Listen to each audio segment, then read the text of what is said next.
¿qué es lo que dice el Nuevo Testamento o qué luz nos da el Nuevo Testamento sobre cómo deberían de funcionar los grupos pequeños y las comunidades? O sea, ¿cuál es el fin de ellas? ¿Para qué existen? ¿Qué pretendemos lograr a través de ellas? Y para esto quiero que ahorita ustedes puedan observar una imagen y que me digan qué es lo que ustedes piensan en voz alta respecto a esta imagen que les vamos a presentar ahora.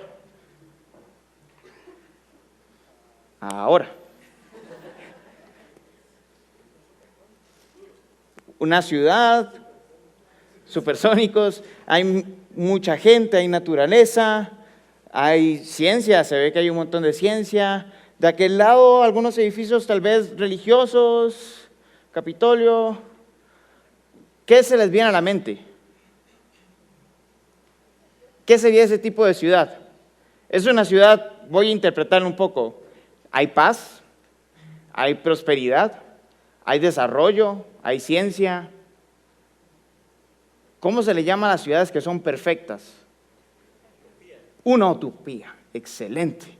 Te daría un libro, pero no tengo. Pero gracias, un aplauso. En 1516, Tomás Moro, un teólogo y filósofo, escribió un libro que se llamaba Utopía. Fue la primera vez que se utilizó esta palabra para describir precisamente una ciudad, un estado, una sociedad que fuera perfecta, que todos vivieran en igualdad de condiciones, que todos tuvieran la misma cantidad de recursos, que se aprobara y se desarrollara la ciencia, las artes, la religión, una ciudad perfecta. Y realmente, aunque Tomás Moro escribió este libro en 1516, toda la vida la humanidad estaba buscando desarrollar una ciudad perfecta. Las leyes fueron creadas para generar justicia en los pueblos y que todos vivan bajo ciertos códigos morales, éticos, justos, para que todos tengan la misma cantidad de posibilidades para salir adelante. Platón, cuando escribió La República, también habló de una sociedad que fuera, en donde todos fueran iguales, todos tuvieran las mismas posibilidades para salir adelante. Si vemos el Imperio Romano se jactaba de lo que ellos llamaban la Pax Romana, y era que ellos pretendían que todo el imperio tenía paz, todo el imperio era próspero, las redes de caminos del imperio permitían que el imperio estuviera siempre seguro. Para ellos estaban tratando de lograr y estaban logrando una sociedad perfecta. Si vemos la Ilustración, también tiene valores como la razón, la igualdad y la libertad, ¿no? Y de ahí nacen todas las independencias en América, buscando una sociedad perfecta. Y en la actualidad, el capitalismo a través del libre mercado, del libre acceso de posibilidades para generar recursos y salir adelante, está buscando una sociedad perfecta. Y el socialismo también no se queda atrás. Ellos quieren que todos sean iguales, ¿no? Que todos tengan la misma cantidad de recursos y que no haya alguien que esté oprimiendo al pueblo. Pero todos y cada uno de los intentos que ha tenido la humanidad de generar una sociedad perfecta han fracasado. ¿Por qué? Por el pecado. Desde Génesis 3 vemos que el hombre con su caída corrompe todas sus relaciones. Rompe su relación con Dios, rompe su imagen de sí mismo, rompe su relación con el medio ambiente, rompe su relación los unos con los otros. Y desde entonces no puede haber una sociedad perfecta porque no hay gente perfecta. Pero ¿será que por esa razón deberíamos de dejar todo botado y decir, bueno, vivamos en anarquía, igual nunca vamos a lograr nada perfecto? ¿Será que realmente hay una solución a este tipo de problemáticas en las cuales nuestras sociedades son injustas y se sufre? ¿Será que algún día Guatemala dejará de ser corrupta, dejará de tener extorsiones, mareros, injusticia, desnutrición? ¿De dónde puede provenir el cambio? De Jesús, de Jesucristo, del Evangelio. El Evangelio cambia y redime la vida de cada creyente. Restablece su relación con Dios. Le restablece su concepto de sí mismo. Me veo humilde delante de mi Creador, delante de mi Dios. Yo soy pecador y no puedo hacer otra cosa más que pecar. Pero sé que tengo un Salvador que me rescata, que me perdona, que me restaura. El Evangelio me hace ver la relación con el medio ambiente, me recuerda que yo soy un mayordomo de ella y que debo de cuidar de ella. Y mis relaciones con otros también. Me dice que debo valorar y cuidar los unos de los otros. Múltiples veces vemos esto en la palabra. El Evangelio cambia las vidas, cambia la sociedad, cambia las relaciones de los unos con los otros. Y es aquí donde quiero que empecemos a hablar claramente sobre la importancia de los grupos pequeños y las comunidades dentro de la iglesia. Hoy vamos a ver tres cosas durante este tiempo. Lo primero, vamos a ver en la iglesia primitiva un modelo de una sociedad utópica. Vamos a hablar un poco sobre los unos a los otros que aparecen en las cartas de Pablo, de Santiago, de Pedro, de Juan.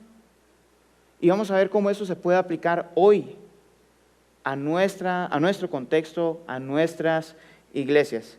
Sé que suena un montón, así que vamos a hacerlo rápido. Mi intención es dejarlos con la duda y que lleguen al taller que voy a estar dando después para que podamos terminar de cimentar toda la información.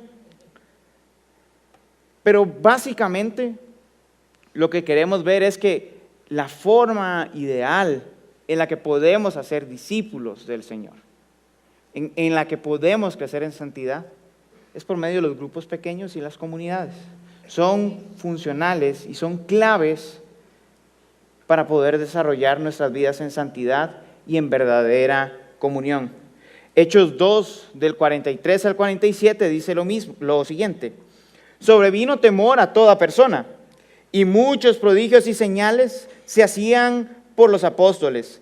Todos los que habían creído estaban juntos y tenían todas las cosas en común. Vendían todas sus propiedades y sus bienes y los compartían con todos, según la necesidad de cada uno. Día tras día continuaban unánimes en el templo, partiendo el pan en los hogares. Comían juntos con alegría y sencillez de corazón, alabando a Dios y hallando favor con todo el pueblo.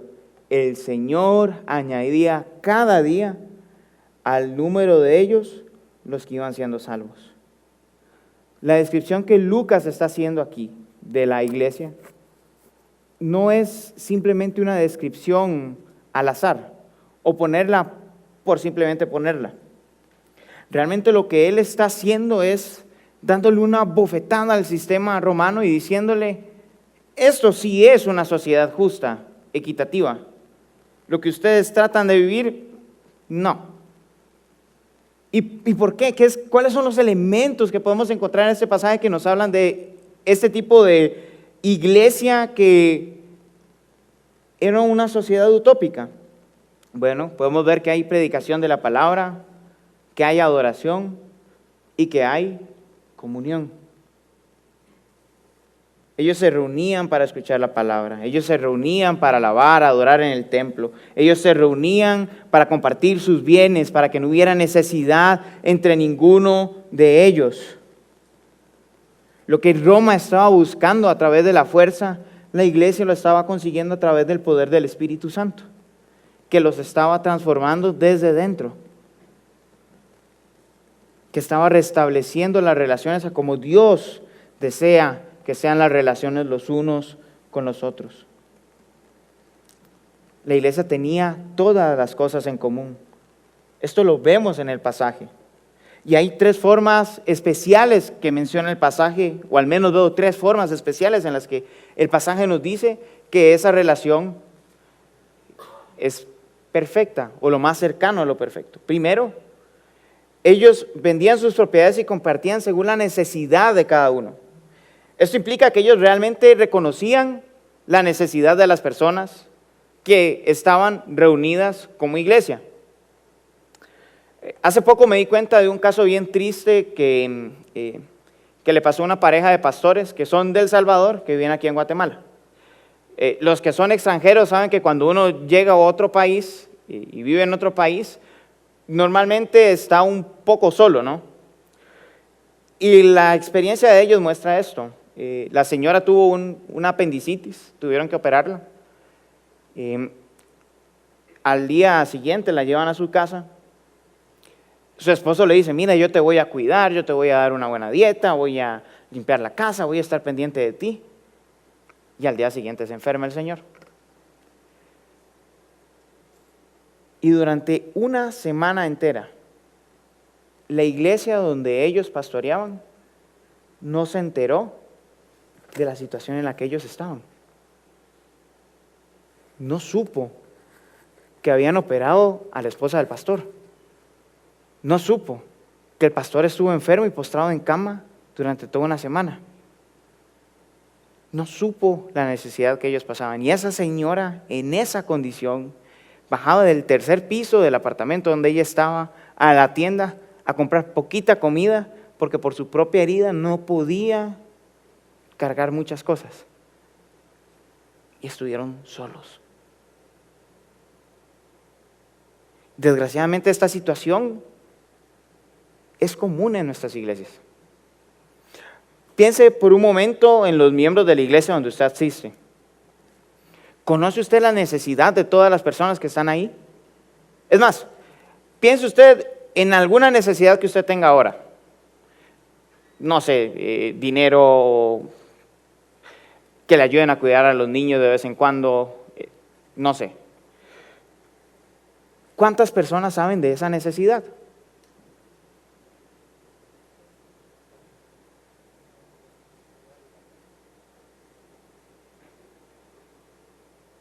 La relación no es como que muy buena dentro de nuestras iglesias. No nos preocupamos sinceramente por las necesidades de los demás.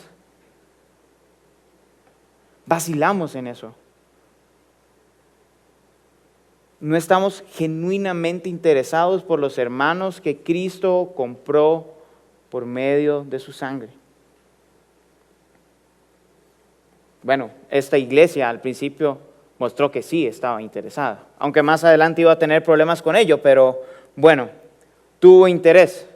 Además de ello, podemos ver a través de esto, del vender sus propios bienes para poder dar a los demás, que ellos se preocupaban por las personas mucho más de lo que se preocupaba por sus bienes.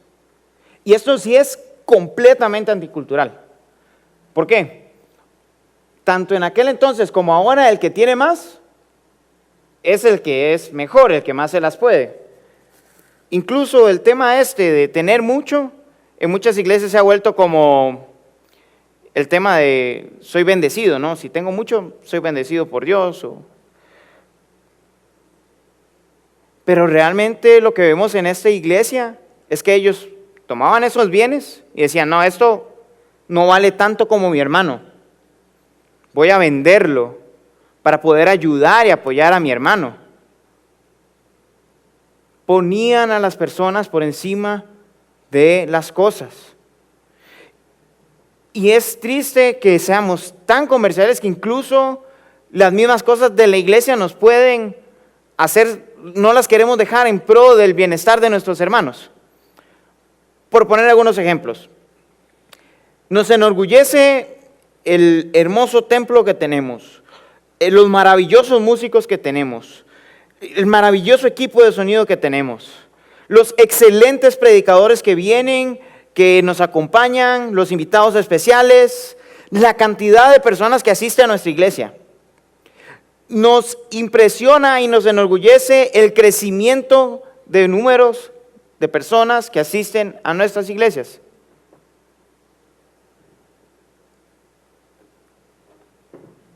Y cuando una persona tiene necesidad, dudamos de sacrificar estos elementos por poder apoyar y bendecir a mi hermano en medio de su necesidad.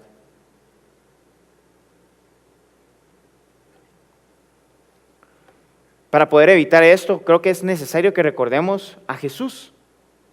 Él no escatimó el ser igual a Dios como algo a que aferrarse, sino que Él se despojó a sí mismo, tomó forma humana, tomó forma de siervo, fue obediente hasta la muerte y muerte de cruz. Y Él nos ha hecho sus discípulos. Debemos de seguirle a Él. No deberíamos escatimar las cosas que tenemos como más valiosas que nuestros hermanos, que las personas. Y de esto precisamente, de este corazón que desea acaparar, de este corazón egoísta, es de donde se producen las fricciones y las divisiones y las separaciones dentro de nuestra misma iglesia. Es lo que impide que podamos genuinamente desarrollar discípulos dentro de nuestra iglesia. ¿Por qué? Porque no nos interesamos realmente por las personas. Y por último, ellos tenían una íntima comunión. Dice que compartían la comida en sus casas, ¿no? Pues en aquel entonces el compartir en las casas la comida era un elemento cultural muy importante, era algo íntimo. No es como ir al food court aquí de Próceres y sentarme ahora después de las plenarias a comer y a tener una charla casual con alguien. No, era algo más profundo, era hermandad verdadera la que se vivía en el compartir el alimento, el conocerse genuinamente. Revisa la profundidad de tus conversaciones con otras personas en el mes de agosto. Hagamos 3 preguntas claves. ¿Cuándo fue la última vez que alguien te compartió la debilidad, lucha o pecado que tenía esa persona? ¿Cuándo fue la última vez que tú compartiste y confesaste un pecado a otro hermano en busca de apoyo? ¿Qué tan frecuente te interesas por ayudar a tus hermanos a crecer en santidad y eres vulnerable para que otros te ayuden en tu proceso de santificación? Y probablemente sus respuestas afirmen lo que yo estoy pensando. No es que lea la mente, pero sí. En nuestra cultura tan individualizada es prácticamente imposible confesar nuestro pecado a alguien más. Es prácticamente imposible poder tener una relación cercana, íntima, verdadera, profunda entre hermanos. Y la iglesia en Hechos 2 nos muestra que así debería ser la dinámica de la vida de la iglesia. Pero ¿cómo se desarrolla esa dinámica? ¿Cómo es que podemos lograr tener esa comunión íntima en la que me preocupa tanto mi hermano, que conozco su necesidad, que puedo anteponer mis bienes a su bienestar y que puedo tener una comunión tan íntima que puedo preocuparme por su crecimiento en santificación y por mi crecimiento en santificación a través de la relación? Bueno, el Nuevo Testamento tiene más de 100 ocasiones en las que se menciona la frase los unos a los otros. Son muchas las veces. En las cartas del Nuevo Testamento aparecen más de 100 veces esta frase. Ahora, no es que en todas las ocasiones esté hablando de la iglesia. Por ejemplo, Romanos 1 habla que los hombres se entregaron a sus pasiones los unos con los otros. Creo que eso no deberíamos de practicarlo. Pero la mayoría de veces habla sobre las dinámicas, las relaciones que debe tener la iglesia. Entonces, vamos a poner un cuadro para que usted pueda observar algunos de ellos, 10 de ellos. Romanos 12:10, ámense los unos a los otros. 14:19, edifíquense los unos a los otros. 15:5, vivan en armonía los unos con los otros. Primera de Corintios 12:25, preocúpense los unos por los otros. Gálatas 5:13, sírvanse los unos a los otros. 6:2, lleven las cargas los unos de los otros. Efesios 4:2, sean pacientes los unos con los otros. Efesios 5:21, este sé que a nadie le gusta, sométanse los unos a los otros. Santiago 5:9, súper difícil y lo estoy haciendo ahorita, no se quejen los unos con los otros. Santiago 5:16, confiesen sus pecados los unos con los otros. La mayoría de estas acciones, y no solo estas 10, sino las 100 que aparecen en el Nuevo Testamento, no son nada sencillas de practicar. Requieren ser vulnerables, requieren estar abierto a reconocer el pecado que hay en nosotros. Son difíciles. Nadie quiere amar, servir, someterse, confesar, no quejarse con otros. No nos gusta. Pero eso es parte de la vida del creyente. Es parte de la vida del cristiano. Es parte de la vida del pueblo escogido por Dios. Porque esto mismo Cristo lo vivió. La única razón por la cual podemos vivir los unos con los otros es porque Cristo vive en nosotros y nos capacita para ello. Una comunión profunda entre hermanos en la iglesia solo se puede dar porque Jesús tuvo una profunda preocupación por nuestra condición y tomó cartas en el asunto. Hoy Jesús nos manda a hacer lo mismo. En ese aspecto, Colosenses 3, del 12 al 17, es algo reconfortante. Dice lo siguiente: entonces, ustedes, como escogidos de Dios, santos y amados, revístanse de tierna compasión, de bondad, humildad, mansedumbre y paciencia, soportándose unos a otros y perdonándose unos a otros, como Cristo los perdonó, así también háganlo ustedes. Sobre todas estas cosas, vístanse de amor, que es el vínculo de la unidad. ¿Por qué es reconfortante si hay tanto que hacer? Bueno, Paul Tripp, respecto a este pasaje, comenta lo siguiente: ¿de dónde sacó Pablo esta lista de cualidades? La respuesta es que son cualidades de Cristo. Pablo nos está diciendo en sentido figurado que debemos vestirnos de Cristo. ¿Por qué podemos amarnos los unos a los otros? Porque Jesús nos amó primero. ¿Por qué podemos someternos los unos a los otros? Porque Jesús se sometió a la voluntad del Padre para rescatarnos. ¿Por qué podemos edificarnos los unos a los otros? Porque Cristo es la roca principal de su templo, sobre la cual vamos todos nosotros edificándonos. ¿Por qué podemos confesar nuestros pecados los unos a los otros? Bueno, porque Cristo conoce esos pecados y puede perdonarlos. Porque podemos ser sinceros los unos con los otros, porque Jesús siempre habló la verdad. Podemos vivir los unos a los otros, no porque seamos muy buenos, sino porque Cristo es verdaderamente bueno.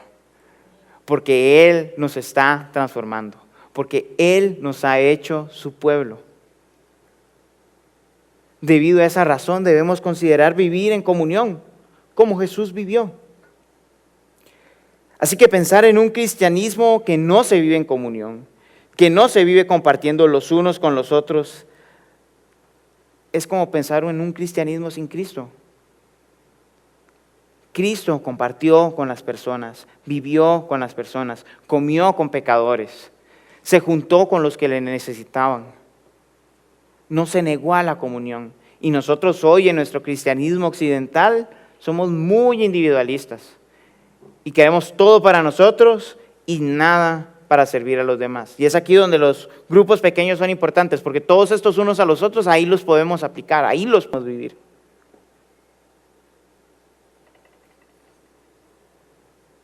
Los unos a los otros. Y es que esta característica de tener comunión, de compartir los unos con los otros, no es algo que a Dios se le haya ocurrido inventar en el camino. Timothy Keller en su libro Iglesia Centrada habla sobre Dios y sobre estas cuestiones diciendo lo siguiente: si Dios hubiera sido unipersonal, no habría conocido el amor hasta que creara otros seres. En ese caso, amor y comunidad no habrían sido componentes esenciales de su carácter, hubieran surgido posteriormente. Pero Dios es trino, por lo tanto, el amor, la amistad y la comunión son consubstanciales a Él y están en el centro de la realidad. Jesús, antes de morir, oró: Padre, que ellos sean uno, como tú y yo somos uno. Ese nivel de intimidad que existe en la Trinidad es la que Jesús quiere que hoy usted y yo tengamos. Y Él nos provee las herramientas para poder llevarlas a cabo. Su Espíritu Santo está en nosotros para transformarnos y poder llevarlos a cabo. Pero ¿cómo aplicarlo en la iglesia hoy?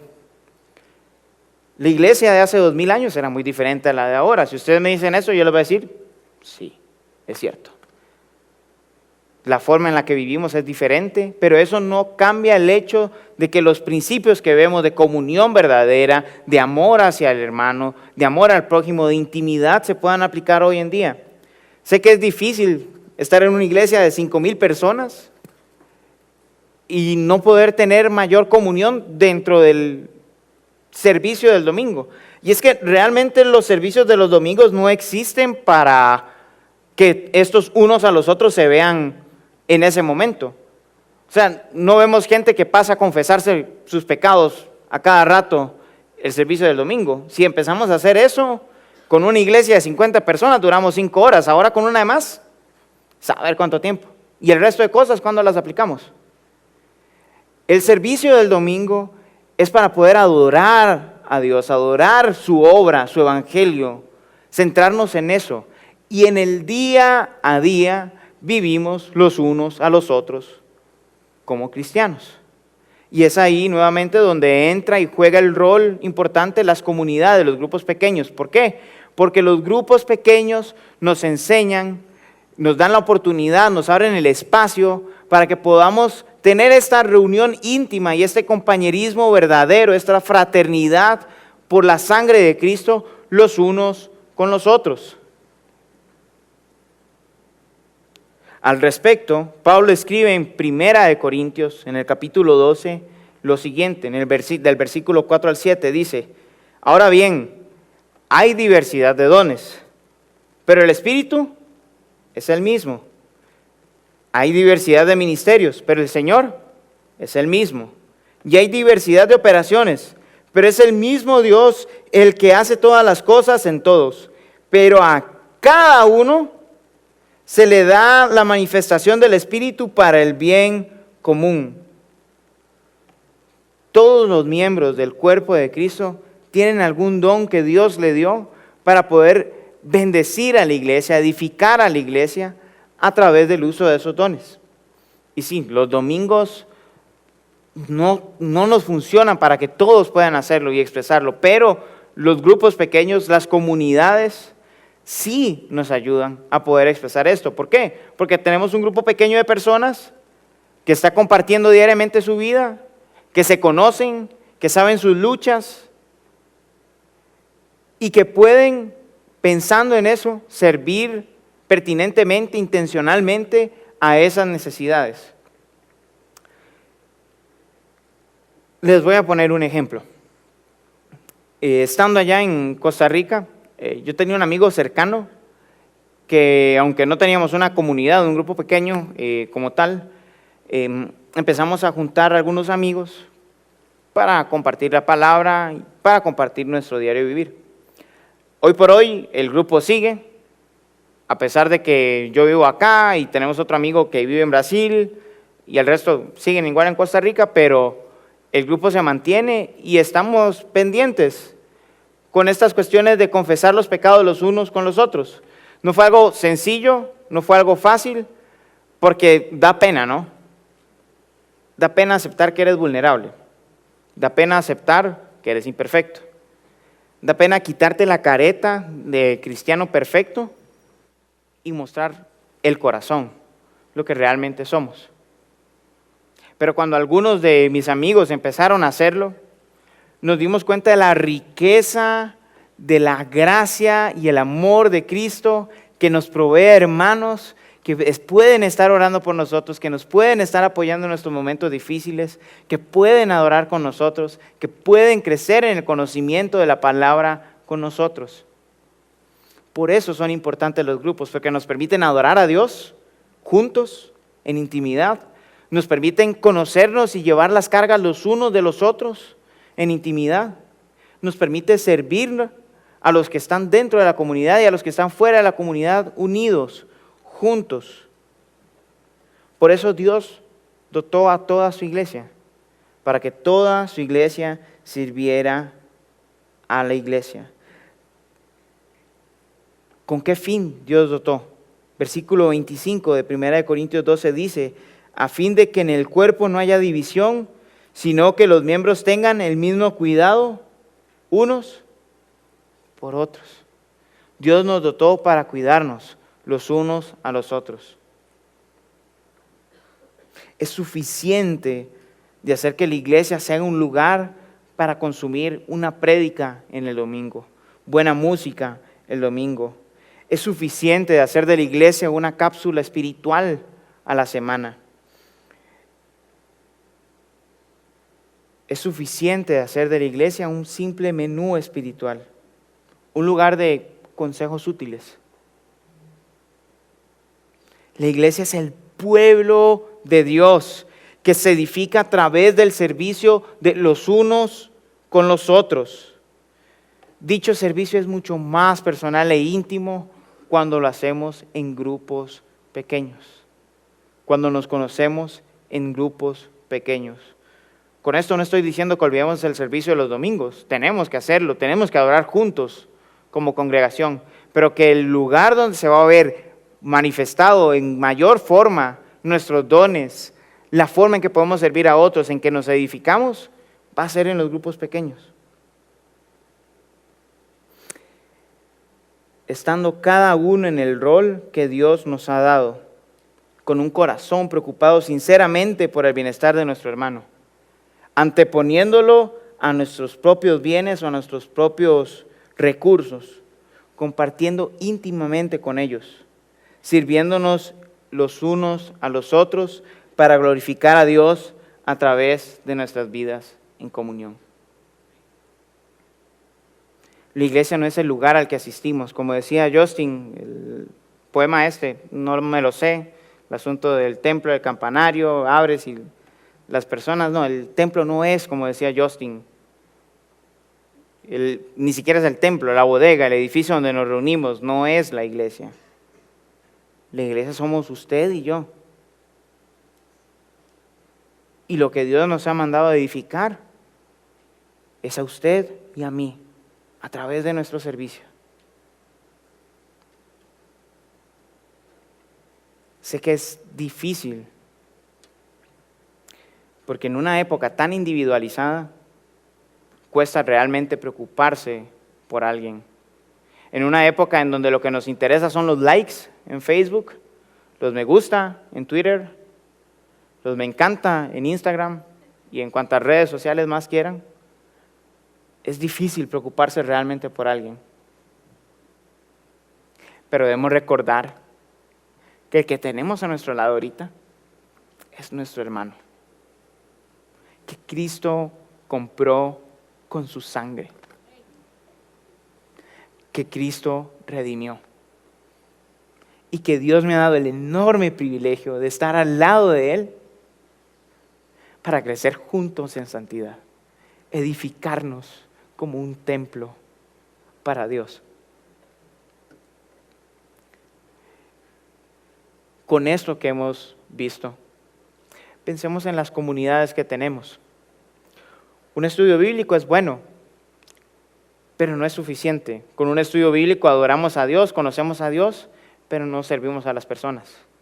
Un grupo de compañerismo, de coinonía, como dicen algunos, es bueno, se comparte, ¿no?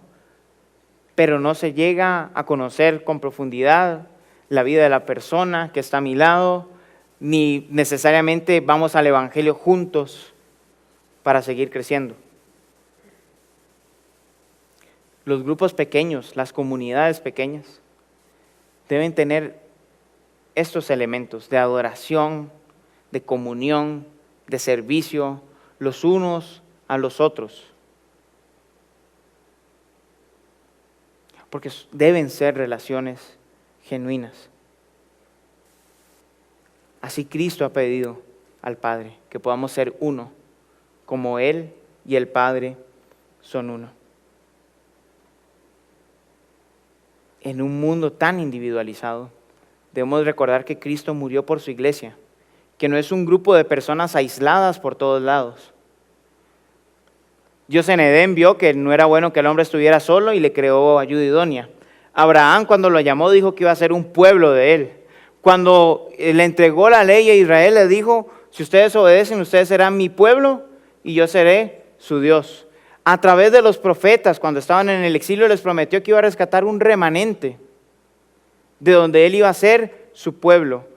Y con el nuevo pacto, Jesús promete crear un pueblo de toda lengua, de toda tribu y de toda nación para que le adore y le exalte solamente a Él. Dios está edificando su iglesia. Efesios 2, del 19 al 22 dice, así pues, ustedes ya no son extraños ni extranjeros, sino que son conciudadanos de los santos y son de la familia de Dios. Están edificados sobre el fundamento de los apóstoles y profetas, siendo Cristo Jesús mismo la piedra angular, en quien todo el edificio, bien ajustado, va creciendo para ser un templo santo en el Señor. En Cristo también ustedes son juntamente edificados para morada de Dios en el Espíritu. El Evangelio nos ha unido, nos ha hecho un pueblo para Dios. Un pueblo que es mejor que cualquier utopía que se hubiera soñado en algún momento. Lo que Platón soñó es cualquier cosa comparado a lo que Dios está haciendo con su pueblo. Lo que Tomás Moro escribió en la Utopía es cualquier cosa comparado a lo que Dios está haciendo. Lo que nos quiere vender el capitalismo, el socialismo o cualquier otro sistema político o económico que surja es cualquier cosa comparado a la unión que Cristo está haciendo en su pueblo, en su iglesia, entre usted y yo.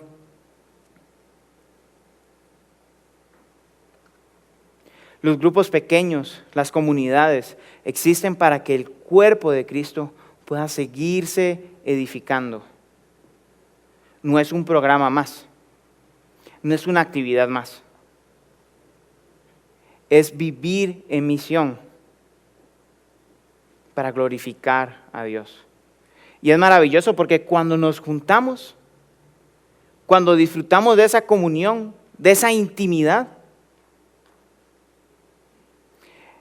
estamos experimentando la plenitud de la comunión que vamos a tener eternamente y para siempre cuando Cristo vuelva.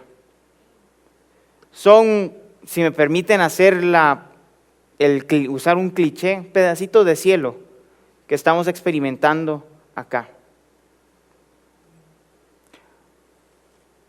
Porque en los grupos pequeños la edificación se da a través de vivir el Evangelio los unos con los otros.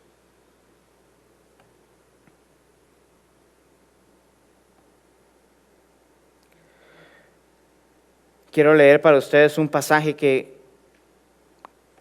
cuando pienso en comunión enternece mi corazón.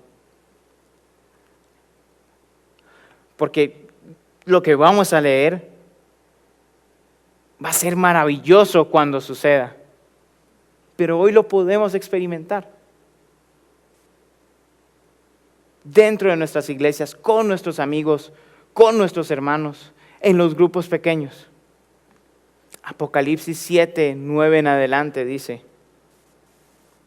después de esto miré y vi una gran multitud que nadie podía contar, de todas las naciones, tribus, pueblos y lenguas, de pie delante del trono y delante del Cordero, vestidos con vestiduras blancas y con palmas en las manos, clamaban a gran voz: la salvación pertenece a nuestro Dios, que está sentado en el trono, y al Cordero. Todos los ángeles estaban en pie alrededor del trono y alrededor de los ancianos y de los 4 seres vivientes. Estos cayeron sobre sus rostros delante del trono y adoraron a Dios diciendo: amén. La bendición, la gloria, la sabiduría, la acción de gracias, el honor, el poder y la fortaleza sean a nuestro Dios por los siglos de los siglos. Amén. Uno de los ancianos habló diciéndome: estos que están vestidos con vestiduras blancas, ¿quiénes son y de dónde han venido? Y le respondí: Señor mío, usted lo sabe. Y él me dijo: estos son los que vienen de la gran tribulación y han lavado sus vestiduras y las han emblanquecido con la sangre del Cordero. Es usted y soy yo. Por eso están delante del trono de Dios. Y les sirven día y noche en su templo. Y aquel que está sentado en el trono extenderá sus tabernáculos sobre ellos. Ya no tendrán hambre ni sed, ni el sol les hará daño, ni ningún calor abrasador, pues el Cordero que está en medio del trono los pastoreará y los guiará a manantiales de agua de vida, y Dios enjugará toda lágrima de sus ojos. Esa comunión hermosa que vamos a vivir allá, podemos disfrutarla parcialmente en nuestros grupos pequeños, amándonos los unos a los otros, sirviéndonos los unos a los otros, edificándonos los unos a los otros, no murmurando los unos con los otros, sometiéndonos los unos a los otros. Si hay una oración para mí en este momento, para cada una de las iglesias que está aquí representada, es que nuestros grupos pequeños puedan existir con el fin de edificar a la iglesia, con todos los dones que Dios mismo provee a su iglesia. Que los grupos pequeños puedan ser lugares de hermandad profunda, en donde el evangelio se vive y es el centro de cada relación, donde podemos confesar pecados libremente, donde podemos perdonarnos libremente, donde podemos crecer en santidad, hacer discípulos, enseñar todo lo que Jesús ha enseñado todos los días, hasta que Él vuelva, y esto lo vivamos eternamente y para siempre. Si están de acuerdo conmigo, oremos. Gracias, Señor, porque tú has dotado a tu iglesia, tú has dotado a tu cuerpo. Tú le has dado, Señor, lo que necesita para crecer en santidad y para que se siga edificando tu templo, Señor. Te rogamos que podamos ser conscientes de ello y que nuestros grupos pequeños, Señor, sea como sea que se llamen, busquen adorarte a ti, busquen vivir el evangelio en todo momento, hacer discípulos, amarse los unos a los otros, someterse los unos a los otros, escucharse, exhortarse, crecer en santidad para glorificar tu nombre a través de una relación genuina, profunda y auténtica por el evangelio de Cristo en medio de ella, Señor. Gracias porque sabemos que tú estás obrando. Gracias porque sabemos que esto no lo podemos hacer por nosotros, pero tú sí lo estás llevando a cabo, Señor. Siga desarrollando a tu iglesia, Señor. Sigue proveyendo a tu iglesia dones y personas para seguir edificándose, Señor. Y que los grupos pequeños puedan ser estos momentos especiales de comunión íntima, donde los unos con los otros crecemos en santidad, crecemos como discípulos tuyos, Señor. Crecemos para tu gloria. En el nombre de Jesús oramos. Amén.